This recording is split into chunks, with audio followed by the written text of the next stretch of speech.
Hey everybody, this is Phil Town. And this is Danielle Town. And welcome to the InvestED podcast. We are here. Pre-4th of July. Pre-4th of July. Which I just looked at my calendar the other day and realized was coming up because, of course, there's no preparation, there's no celebration in Switzerland, which was a shock to me. I was like, don't they care? Don't they know that it was a really important thing for the world when the U.S. went independent? No. Apparently not. No, they don't care. But it's a big deal here. In fact, here at the farm, we've got a hill that we call Fireworks Hill. And on Fireworks Hill, every year now for several years, a bunch of veterans and I get together and we raise the U.S. flag and blow thousands of dollars of fireworks up and just do the whole rockets red flare.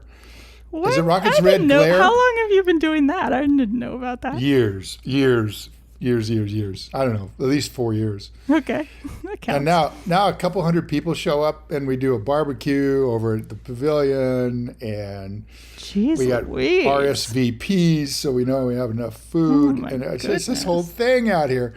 This year, the guys have found a World War II Jeep and are going to, and a bunch of them are dressing up in various war clothes.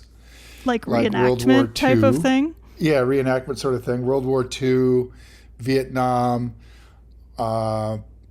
Afghanistan. It's sort of like with weapons from those eras, the whole deal. And are walking through the barbecue and then up the hill. And it's just like this sort of,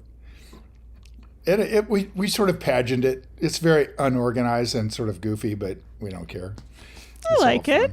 We are the men on the wall type of vibe. We are the men on the wall vibe, yeah.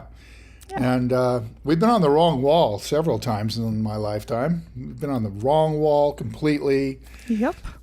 You know, got involved in places we didn't need to be involved in. And it's just amazing, you know. It's like, okay, well, it's messy. It's messy, this country.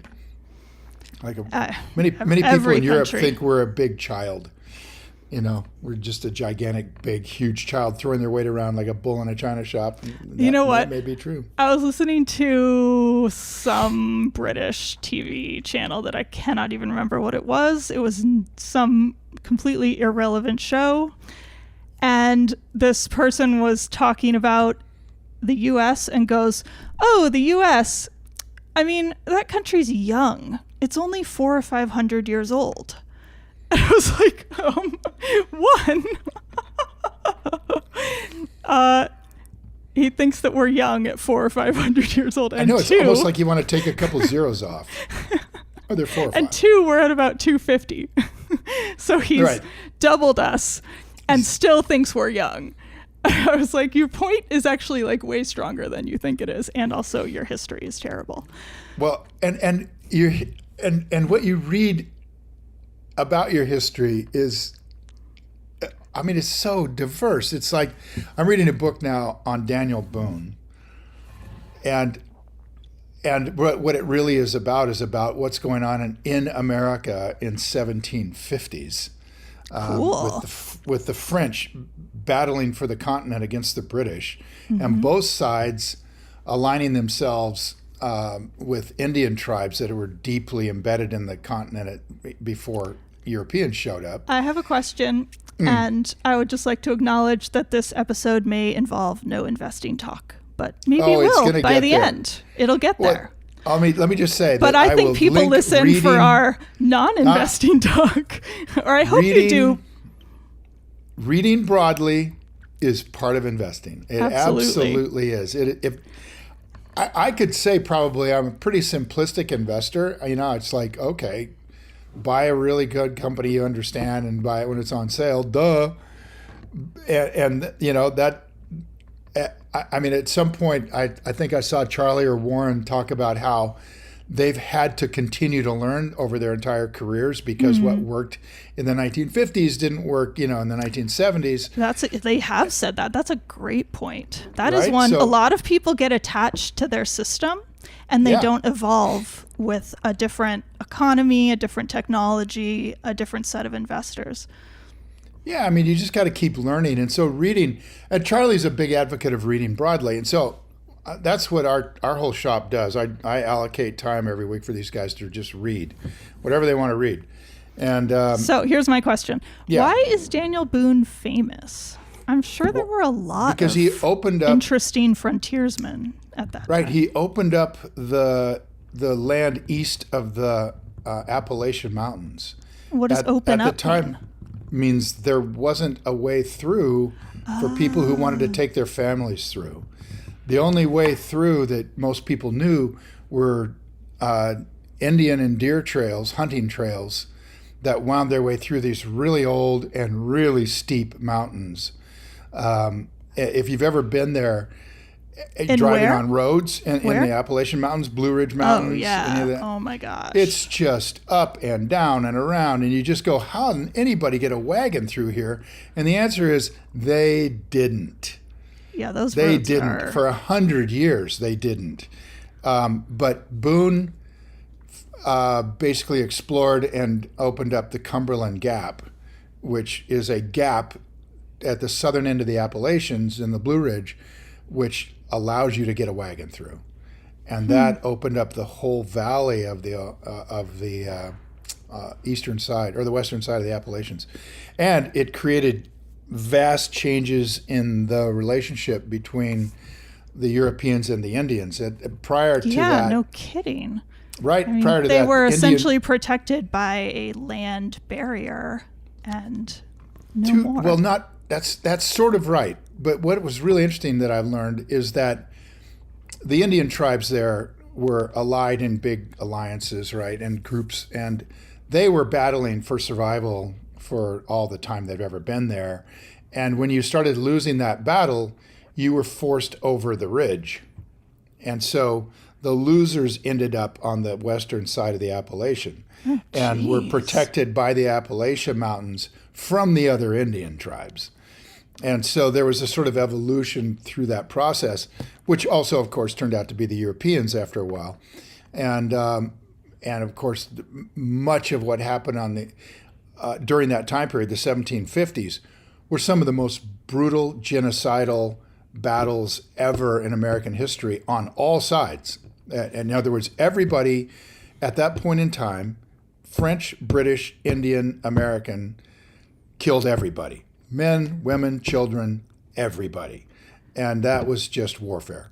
And that's why I had the question, why is Daniel Boone famous? Because he, to my whatever hearing about him in grade school type of knowledge, he was not somebody who was a renowned soldier or fighter. He was a frontiersman. He was bushwhacking. He was exploring. That's the legend of Daniel Boone that I learned as a kid.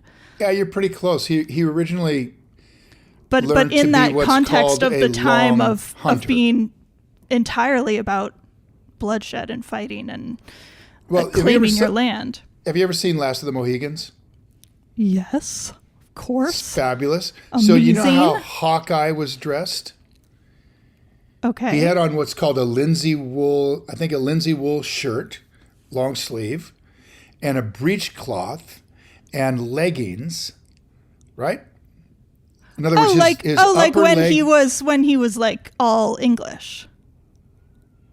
I don't know what that means. He was just wearing one set of clothes the whole movie. He was? Didn't he sort of tear them off gradually? No. Well, he might have. I mean, did I imagine that? Daniel Day-Lewis taking his clothes off was probably something you imagined. Let's move on. Yes. So, but that was the Daniel Boone outfit. That outfit was worn by what was called a long hunter, which was a person usually pretty young. And Daniel Boone started being a long hunter at age 16. I gotta look. Would go out for a year, and just go hunt for a year, and then there were so many animals in those woods that these guys would come back with deer pelts stacked on both sides of their saddles, that they had tanned, and then they would sell those. And Boone was making at age, I think 18 or 19, he was making what today is $40,000 a year in deer pelts, just going out and shooting deer and living on the land. And he became super adept at it. And then as the wars started to develop, he was brought in to lead soldiers into places that they couldn't otherwise find. So he was basically a really good moneymaker, a really good businessman. Well, that blows me away. I mean, I that guess explains you could say why that. he would be famous and not Joe down the street. I guess. I don't know. I hadn't thought about $40,000 a year being a really good businessman. Oh, I thought you meant like in today's, like he would be a very wealthy man back then. No. $40,000 in today's dollars. It's a living. Oh, the equivalent. Gotcha. Yeah. It's a living. I was really impressed by him for a second there. Okay, I've looked up the picture. Daniel Day-Lewis, you're right. So he's wearing kind of like a tunic type of thing, and then a legging type of thing. Yep. And has a long gun and high boots. And there you go. And they all kind of have their little satchels on their hips and I want are to make it well outfitted. Okay, I want to make an investing point here. Great. And that is that this reading literally has nothing to do with investing whatsoever. It's simply an interest. I thought, wow, it's kind of interesting to look at this. And yet it has everything to do with investing. Because when we invest, effectively what we're doing is taking a worldview. And when the most important worldview we're taking, I know we say we don't do that, but the fact is we do. And we do it in a very, very important way that is slightly unspoken. It's not completely unspoken.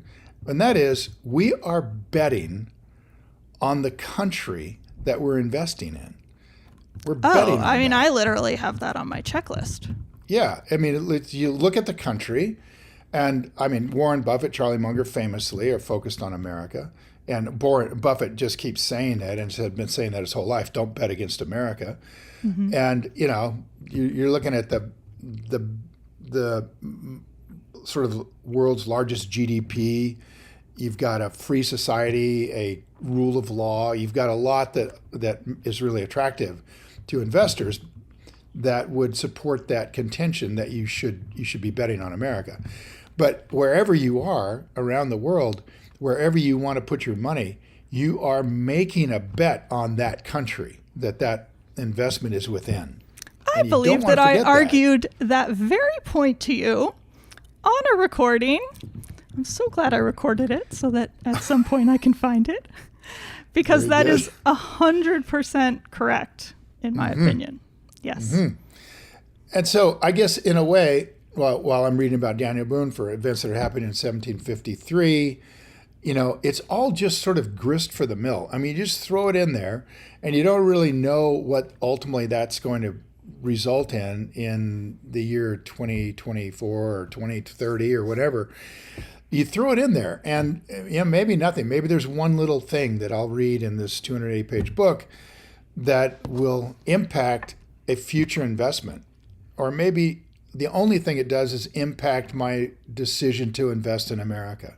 Maybe that's what it really does, right?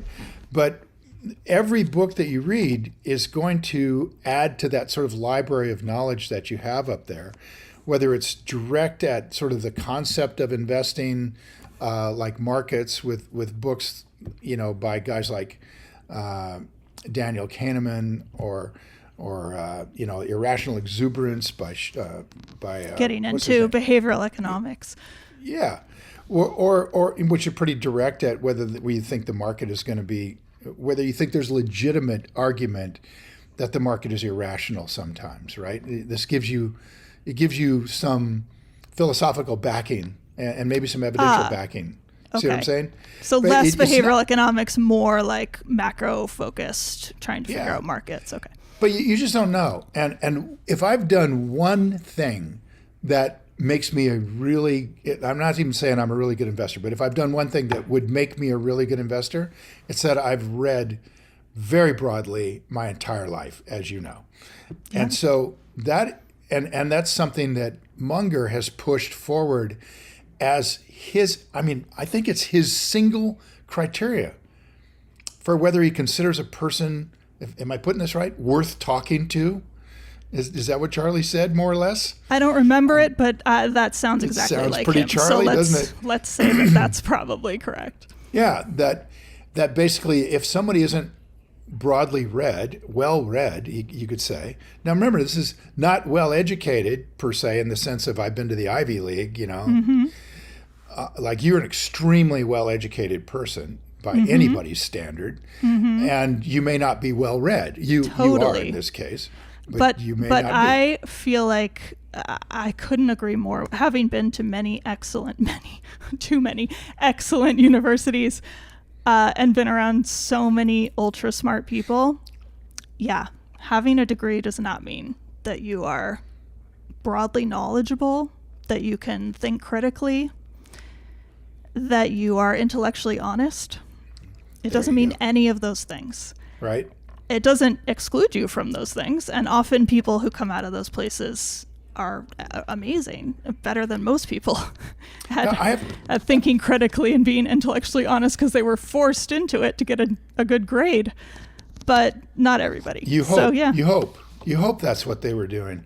One of the things I most appreciate about NYU law for your education is how demanding it was on intellectual honesty, in the sense of you have to appreciate the argument that's coming at you. Yeah, that's just law school, like straightforward. That's just straightforward law school. Well, you'd think it was, but I got to tell you, Hunter came out of law school and did not experience that sort of intellectual honesty in law school. Ooh, that's rough. Okay. Oh, they've changed it. It became woke. And that became a whole thing. That'll depend on the school, obviously. Yeah, that was obviously the school. But I also think that I had a really good education in that from college at Wellesley. Really good. And I know that because it was a huge shock to me because I did not have that education in high school. Right. And when I got a C on my first paper, which I had thought was excellent and would have gotten me an A in high school. Right. I still remember that moment of just like complete confusion. Like, what on earth could they be wanting? And so I went and talked to the professor, and he basically was like, you have no sources. You didn't fill out your argument. And I was like, oh, okay. There's stuff I'm supposed to be doing. Like, I just had not been taught that stuff, which is insane and just sad. Well, if you think about what's required to be, like, if I want to hire somebody for a job that requires an intellect, right? You're not just digging a ditch or something. So you really have to have your brain turned on for this job. Office job.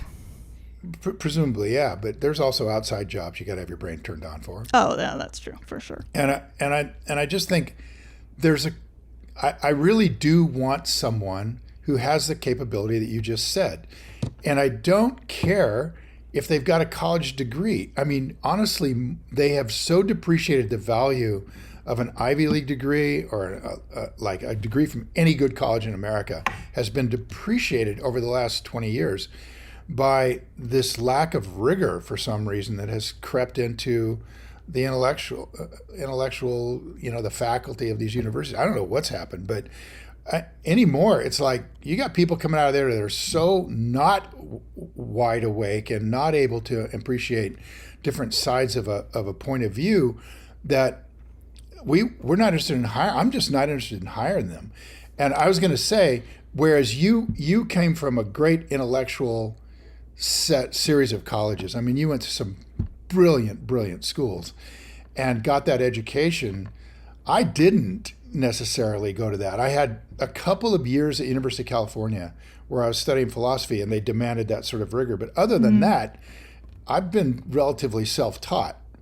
And even that, I think we've talked about, was a little different because in philosophy, you're working off of the great works and logic and right. It's a lot less research focused the way, say, a history degree would be. Right, for sure. And so I think anybody that reads widely and and has, any kind of average intellectual capacity, is getting to the basics of what it takes to be a good investor. Yeah, I think that's me what too. And to the basis of what it takes to be a good employee, and ultimately a good employer, and ultimately, in other words, you've got to be able to think, and you've got to be able to think rationally, unemotionally. You've got to be able to understand what you're seeing and not just take somebody's word for it. I'm just thinking also, Danielle, of this discussion we had a few days ago, apart from the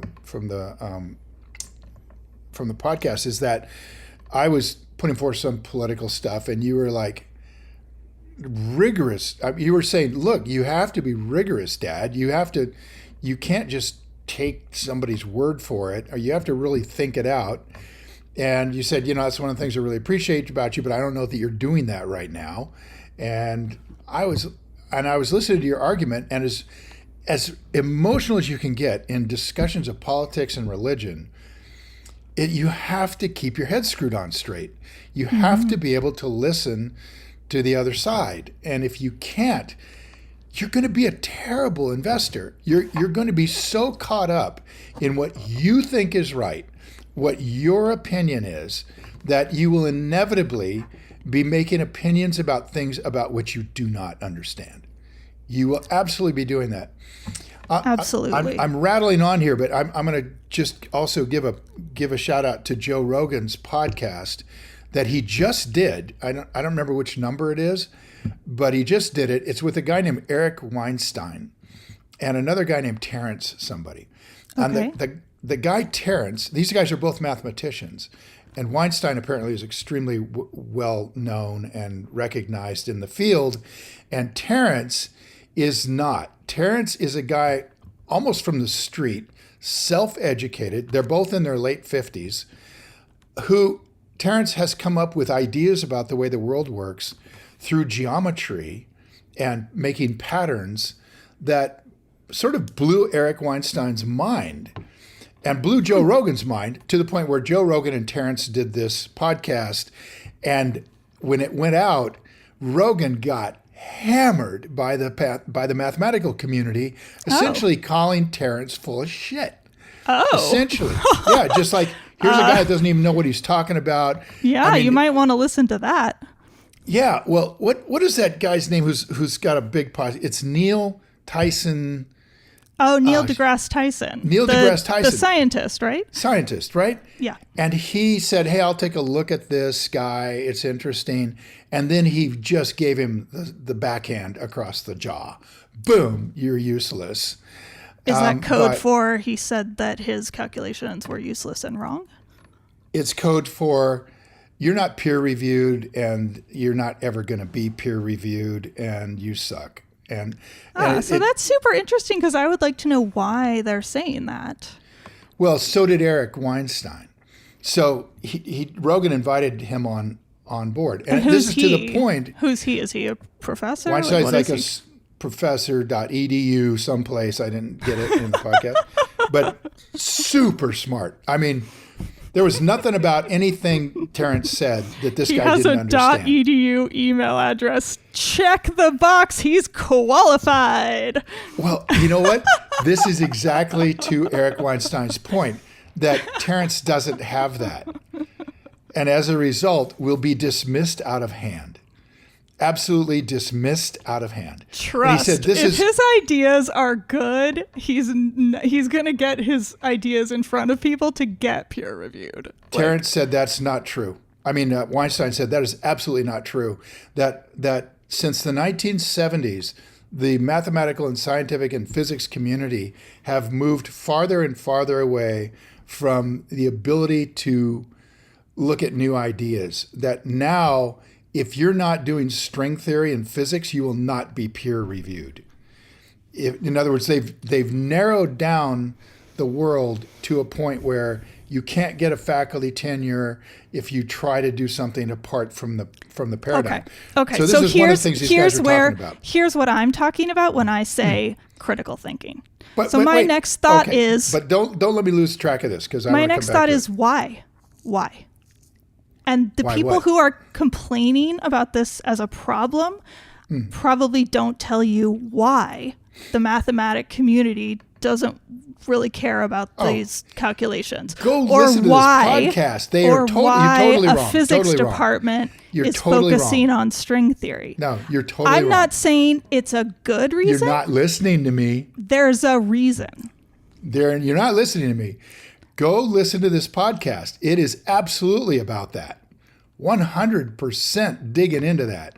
And the reason is because Eric is sitting there going like, Neil, who's a friend of his, is right in what he's saying to this guy, but he's wrong in his approach and needs to change it. And that's what's wrong with the scientific community right now.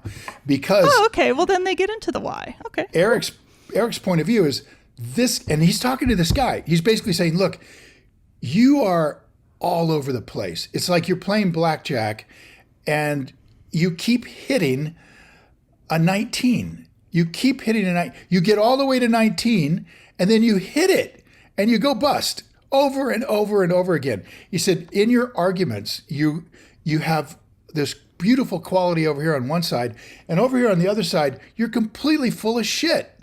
And you keep going to the full of shit part. So he's basically a sophomore who doesn't know how to like do a good job yet. There you go. Yeah. And so, and what AKA that's what school is for. Eric said, every time you get to a place where you're starting to you're really diving into something, then you start to teach. And what you do when you teach is you're teaching things that are not true, and we know they're not true, and we can prove they're not true. And I'm going to prove it to you now that they're not true. The why. The why. Yeah. So anyway, phenomenal. And the reason I brought it up is because it is about this idea of hubris in a sense.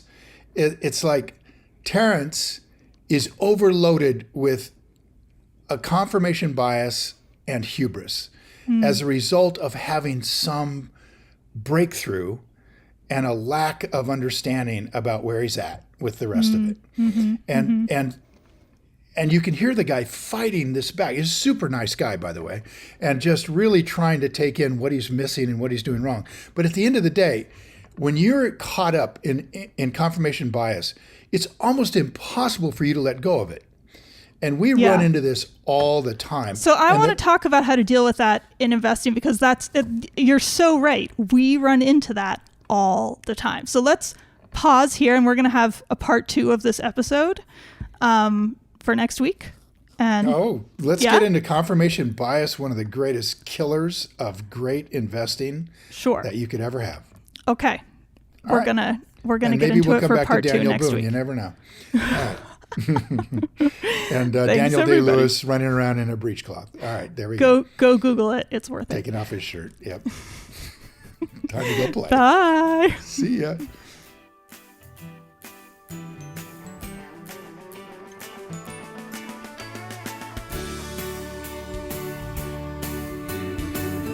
Hi guys, thanks for listening to InvestED. If you enjoyed this episode and you want more information or to listen to additional episodes, visit our website at investedpodcast.com and sign up for my virtual workshop right there.